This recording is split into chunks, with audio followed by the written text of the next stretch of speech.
Bonjour la famille, j'espère que vous allez tous très bien. NITCHE, Nietzsche le catalan sur votre écran les gars. Bienvenue dans le débrief du match qui opposait le Barça et Antwerp, Anvers. Anyway, tu as capté ce que je veux dire. Voilà. Je parle du club belge qui vient de se prendre 5 buts à 0. J'ai failli dire au Camp Nou, mais c'est pas au Camp Nou, c'est au club olympique. Something. Anyways. Voilà, donc on est très content de ce résultat-là. Il faut que je dépose mon phone avant qu'il se casse. On est très content de ce résultat-là et puis on va en parler dans ce match-là. Donc j'espère que tu es prêt parce que ça sera un débrief à la Nietzsche le catalan. Let's go. Julius Prediction. Alors, dans le build-up de ce match-là, lors de l'interview hier, il y a eu beaucoup de trucs qui sont ressortis. Exemple, il y a eu Van Bommel, d'abord on va parler de lui, qui a dit qu'il voulait que son équipe ait beaucoup plus de possession que le Barça. Et je trouve que ça, c'est un peu prétentieux de sa part. On aime beaucoup Van Bommel et Overmars, qui sont à la direction du club d'Anvers ou d'Antwerp ou dans ce que tu veux. Mais voilà, le gars, il voulait avoir la possession, mais aujourd'hui, on s'est rendu compte que le Barça avait près de 2/3 de la possession dans ce match-là. Et si je veux être un peu plus précis, le Barça, 70%. Et le club d'Anvers avait 30% de possession. Bon, on s'attendait un peu à ça, parce que quand on a vu le match du Barça face au Betis, franchement, c'était dans la même lancée. Voilà. On parle de 10 buts marqués en 2 matchs et de 0 but encaissé. Tout le mérite revient au club, en fait, aux 11 joueurs, mais surtout à Ter Stegen. On va parler de lui tout à l'heure, vous inquiétez pas. Donc le line-up, c'était quoi? Ter Stegen au but.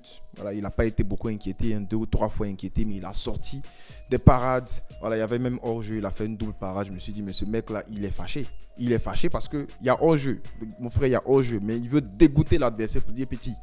Voilà, on vous chicote, on va vous retrouver là-bas, on va vous chicoter aussi. Donc, votre petit truc que vous faites là, c'est dans les PlayStation, c'est pas chez nous ici. Ter Stegen qui était auteur d'un bon match pour moi, vu ce qu'il a encaissé, vu les tirs qu'il a reçus, au moins il a été en mesure de sortir toutes les balles. Voilà. Et à droite, tu avais Joao Cancelo. Voilà, en fait, Cancelo, c'est le gars là que tu rajoutes dans la sauce qui vient bonifier la sauce. Voilà, c'est comme si ta maman prépare sauce graine. Et puis, il n'y a même pas poisson fumé dedans. Ta maman prépare sauce graine, il n'y a même pas viande de brousse dedans. Regarde-moi, tu as mangé ça et quoi? C'est ça. Donc, Cancelo, c'est la viande de brousse dans la sauce graine du Barça. Je ne sais pas si tu captes ce que je veux dire. Cancelo est venu bonifier, franchement, cette défense du Barça là. On avait un peu peur qu'on se disait que voilà, le Barça allait perdre son assise défensive lorsqu'on avait fait jouer Cancelo parce que Cancelo, il monte beaucoup. Cancelo, c'est un mec qui vient, il se met devant ta défense. Il joue presque en 6. Il joue presque en 6 ou en 8. Et on a vu aujourd'hui. Cancelo, c'était le latéral inversé que le Barça voulait. Voilà, donc c'était comme dans le build-up, c'était comme 3 défenseurs. Voilà, avec un Frenkie de Jong qui gravitait un peu devant la défense là. Et puis tu avais Cancelo qui venait jouer comme le 6. Tu avais Rafinha qui se mettait à droite et puis à gauche là-bas. Tu avais Baldé qui parcourait tout le couloir avec l'aide de Joao Félix. Donc ce Cancelo d'aujourd'hui qu'on a vu là, franchement, il a même failli marquer, voilà, comme le match précédent contre le Betis. Je trouve que c'est vraiment bien ce que Cancelo est en train de faire au Barça. Déjà en quelques matchs, tu vois déjà l'apport que ce gars-là il peut ajouter en fait dans cette équipe du Barça là. Devant, au milieu, tu avais la charnière centrale Jules Koundé et Christensen. Pour moi franchement, cette charnière centrale là, ça va bien. Quand Raoult va revenir, ça va chauffer. Parce que là, je sais pas, ils vont faire sortir qui. Je sais pas comment on va s'arranger, mais il y aura quand même la rotation. Il faut se rappeler aussi que hier, il y a des journalistes qui ont fait le 11. Ils ont dit que Xavi allait faire jouer Sergio Roberto à la place de Cancelo. Franchement, s'il avait fait ça, il allait me voir dans ses cauchemars. Parce que tu peux pas t'amuser à faire jouer Roberto dans ce match-là. Dans le premier match de Ligue des Champions de cette saison, on se rappelle de ce qu'a vécu le Barça en Ligue des Champions. Tu peux pas t'amuser à t'amuser comme ça en fait. Tu as fait jouer Roberto où? Voilà. Donc, il a fait jouer Joao Cancelo et je suis content. On avait parlé d'Inigo Martinez. Pourquoi faire jouer Inigo Martinez en titulaire pendant que tu avais cette charnière centrale là qui était en forme le match précédent contre le Betis? Donc pour moi, ça faisait pas de sens et j'attendais de voir le 11. Et franchement, le 11 m'a plu à 99,999%. Le 0,001% là, bon, peut-être que voilà, c'est peut-être que ils n'ont pas bien tondu le gazon, ils n'ont pas versé assez d'eau, je sais pas. Mais ce qu'il faut comprendre, c'est que cette formation-là, franchement, c'était au top pour moi. Charnière centrale, Koundé et puis Christensen, pour moi, qui était au top. Et Koundé, qui est encore le meilleur dans cette charnière centrale-là. Alejandro Baldé à gauche, qui n'a pas été vraiment inquiété, mais qui a pu se reposer sur les efforts de Joao Félix. Joao Félix, c'est quand même un gars qui qui a la baballe. C'est un gars qui est bien, qui est bon balle au pied. Donc, tu sens que le petit Baldé ne lui demande pas d'être le créateur offensif sur ce côté gauche-là. Parce qu'il y a Joao Félix qui est là. Petit, tu as créé quoi? Le créateur lui-même, il est devant toi. Le meilleur joueur de l'histoire du Portugal. Venez me chercher. Je m'en fous. C'est moi qui dit. Voilà. Allez dire à Ronaldo là, que c'est implanté. C'est Joao Félix, le meilleur joueur de l'histoire du Portugal. Il sent qu'il est carrément descend en commentaire, mais bon. Bref. Donc, Baldé, qui a le support de Joao Félix sur le côté, tu sens que voilà, ça va mieux lorsque tu ne lui donnes pas cette tâche-là de créer sur le côté gauche. Aujourd'hui, pour moi, le Baldé, il fait quand même un bon match. Voilà, il fait quand même un bon match. Et si tu revois défensivement, ça n'a pas été mauvais du tout parce qu'il a fait 2 clearances. Il a sauvé quand même deux ballons. 73 touches de balle, pour moi, c'est suffisant. Ça va pour un jeune de la Masia qui, dans sa première saison pleine, on va le dire, parce que la saison dernière, c'était half-half. Devant, tu as eu le milieu, une masterclass du milieu. Parce que ce milieu-là, il était tellement complémentaire que même la complémentarité m'est étonnée. C'est un milieu qui était complémentaire. Tu as Frenkie de Jong qui a joué le 6. Tu t'es demandé, mais où est Roméo? Mais je m'attendais un peu à ça dans le build-up parce que Ilkay Gundogan, c'est pas un gars que tu vas mettre sur le banc en Ligue des Champions. Je suis désolé, mais tu peux pas. Quel que soit, c'est comme les Lewandowski là. Tu peux pas le mettre sur le banc. Le Mongo, il connaît la Ligue des Champions, frérot. Le Mongo, il connaît la Ligue des Champions. C'est pas les joueurs d'Abobo. Non, c'est pas ça. C'est pas le Mongo d'Adjamé là. Il connaît le ballon. Tu comprends, non? Shout out au Mongo d'Adjamé, pardonnez. Je ne vais pas me soro. Mais Ilkay Gundogan, tu sentais que le gars, il allait jouer. Il a un peu été reposé contre le Betis. Et là, il est en forme. Et aujourd'hui, il nous sort une masterclass dans ce milieu-là. Il a parcouru le terrain pendant 90 minutes. Voilà, lui seul. C'était auteur de quoi? Expected goal de 0.34. Mais au moins, il a servi. Je pense qu'il a eu une passe D, si je ne me trompe pas. Il a même failli marquer. Je ne sais pas pourquoi il a raté son face-à-face. Il a attaqué. En fait, il s'est précipité pour essayer de tirer. Auteur de 4 passes clés. Voilà, franchement, j'ai pas besoin de rentrer dans tous ces détails-là. Mais tu sais que Ilkay Gundogan, c'est... Voilà, c'est ce gars-là qui a rajouté cette patte de génie là au côté offensif. Mais celui qui rajoutait la patte de génie du côté défensif, et puis dans le build-up, qui faisait la connexion entre la défense et l'attaque, nul d'autre que Frenkie de Jong. Pour moi, qui est aujourd'hui le maître à jouer de ce milieu-là. Il n'y a rien à dire. C'est le meilleur joueur du Barça actuellement. Moi, c'est ça que je pense. Parce que ce mec-là, le match qu'il nous a sorti aujourd'hui, voilà, dans la lancée du match contre le Betis, sensationnel. Voilà, sensationnel. Il a joué 60 minutes. On a écrasé les gars. Xavi s'est dit, bon, je vais reposer mes gars. On a gagné le match. On va les sortir. Et Xavi, aujourd'hui, pour moi, c'est un 18-10. Parce que dans les remplacements, mais c'était très cohérent. Très, très cohérent. Alors, Frenkie de Jong, on va revenir sur lui, je pense, demain ou après-demain. Disons demain. Mais je pense que ce gars-là, il est en train de... Est-ce que je vais dire qu'il est en train de monter en puissance? Il est déjà en puissance, même ce gars-là. En fait. Il est en puissance élevé au carré du carré. Il ne sait pas comment il te dit ça, mais le gars, en fait, c'est lui qui respire la confiance dans ce Barça-là. Mais quand même toute l'équipe joue mal, tu as toujours ce mec-là qui step up, qui quand même sort une copie conforme, c'est Frenkie de Jong. Et à côté de lui, tu avais le petit Gavira, qui a pris un carton jaune, il a failli taper sa tête quand il a pris son carton jaune, parce que lui, il n'était pas le même de prendre son deuxième jaune. Mais non, mais l'âme que le petit, là, l'âme du petit, là, de Gavi, je sais pas. Gavi, je sais pas si c'est le fils de Gattuso, en même temps de Verratti, je sais pas. Mais parce que le petit là, mais il a la haine, le petit il se bat, et puis le petit il a la baba, il sait jouer au ballon. Il a pas les pieds carrés. C'est pas les cousins de Roberto ou bien je sais pas de quoi là.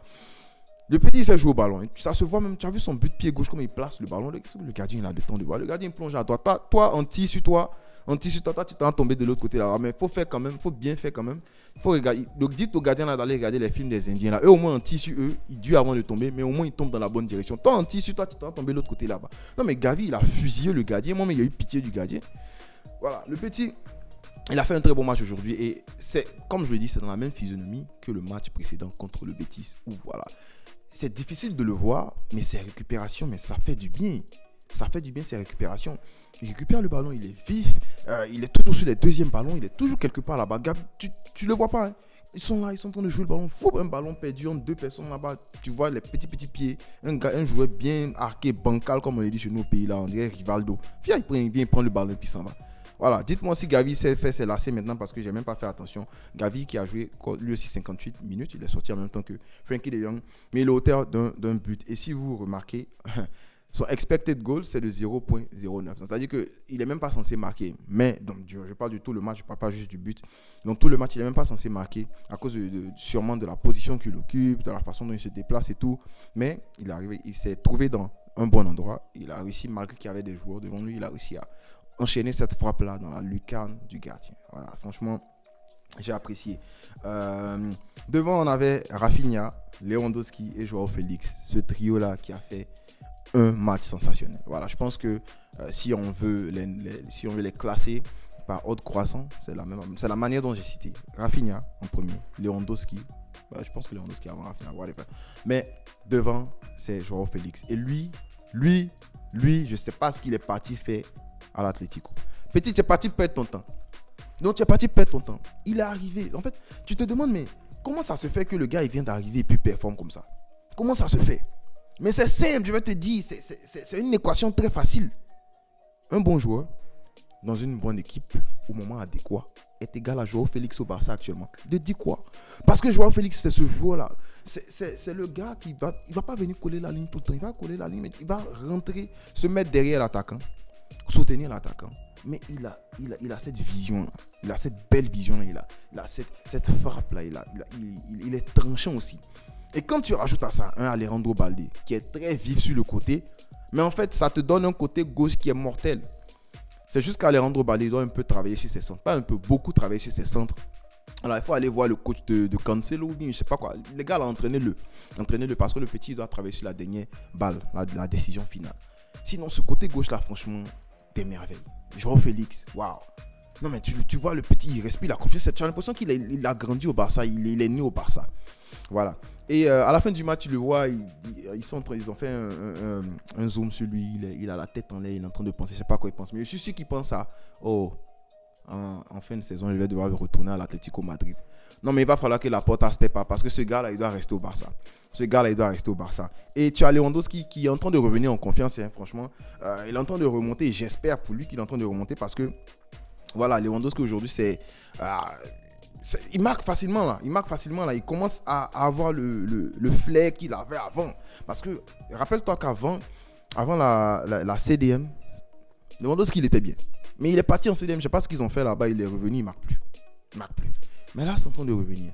Il est en train de marquer match après match et j'espère qu'il va continuer dans cette lancée-là. Alors, je ne sais pas qui est-ce que le Barça, va croiser bientôt là, mais tout ce que je sais, c'est qu'on est premier actuellement de notre poule. Et le Barça, voilà, plus 5 points de différence. On a Porto derrière et Shakhtar qui a perdu le match contre Porto. Donc voilà, je pense que voilà, le match prochain, ça sera contre Celta. Après, on va à Mallorca, on se déplace. Et puis, on reçoit Séville avant de revenir vers le Porto. Voilà, je pense que c'est un calendrier. On peut quand même s'en sortir dans ce calendrier. Je vois pas trop le problème parce que Séville, c'est pas actuellement le Séville qu'on connaissait là. Mais c'est Porto, il va falloir s'apprêter parce qu'en Ligue des Champions, il faut qu'on step up. Il faut qu'on redevienne cette machine-là dont les gens avaient peur. Donc, je pense que voilà, il va falloir continuer sur cette lancée-là. Franchement, je suis satisfait. Je sais même pas. Alors, si je dois dire homme du match, est-ce que on ne doit pas douter. Moi, c'est Joao Félix. Donc, si, comment il s'appelle là si Joao Cancelo, lui, c'est le poisson fumé que tu rajoutes à la sauce graine. Mais Joao Félix, mon frère, je suis désolé, mais lui, c'est le foutou. Lui, c'est le foutou banane parce que tu as mouillé sauce graine et quoi? Tu vas boire, tu vas prendre cuillère, tu vas boire. Non, tu as besoin de mouiller ça avec quelque chose. Le gars dont tu as besoin pour d'abattre ta sauce graine, mais c'est Joao Félix. Donc, Joao Félix, pour moi, c'est ce gars-là. C'est l'homme du match. Et après, tu peux me dire, toi, tu penses que qui est l'homme du match? Moi, je pense que c'est Joao Félix. Il y a vraiment rien à dire. Et Xavi aussi, qui, voilà, moi, je l'ai dit, je lui donne un 10 sur 10 parce qu'aujourd'hui, dans ses remplacements, c'était cohérent. À la 68e minute, on a gagné le match. Il nous sort Joao Félix. Il fait rentrer Lamine Yamal, qui fait quand même un bon match. Lamine Yamal, lui, il est entré, il veut marquer. Lui, il est entré, il veut humilier ses grands frères. Non, toi, petit, lui, c'est un petit là. Tu dois prendre ton billet d'avion, tu dois l'attraper à Barcelone, là-bas, dans un couloir, là-bas, puis taper sa tête. Toi, tu es un enfant, tu viens, tu casses les reins de tes grands frères. C'est quoi ça? Non, mais Lamine Yamal, franchement, c'est. Voilà, il a failli marquer 2 fois aujourd'hui, à 2 reprises. Mais s'il avait servi, je pense que. Alors, on était à 6-0. Et même quand j'y pense, ce match a serait facilement pu finir 8-0. Il y a eu beaucoup de manqués de Lewandowski, de Lamine Yamal. je sais pas si Ferran aussi qui entre et puis bon, qui fait quand même un bon match. Il entre, il se retourne, il enveloppe de son pied gauche, le ballon qui va sortir du côté gauche. Mais c'était facile de sortir de ce match-là avec quand même 8 buts, hein, je le dis comme ça. Donc voilà, je vais m'arrêter là parce que ça se voit que voilà, je suis très content de la victoire du Barça. Donc n'oublie pas de me dire en commentaire c'est qui ton homme du match. Moi je le dis Joao Félix, et puis on se retrouve bientôt dans une prochaine vidéo, pourquoi pas pour parler de ce match-là et puis de ce que ça implique pour la Ligue des Champions, pour la campagne de Ligue des Champions du Barça. Voilà, on ne cessera jamais de le dire, frérot. Visca, le Barça.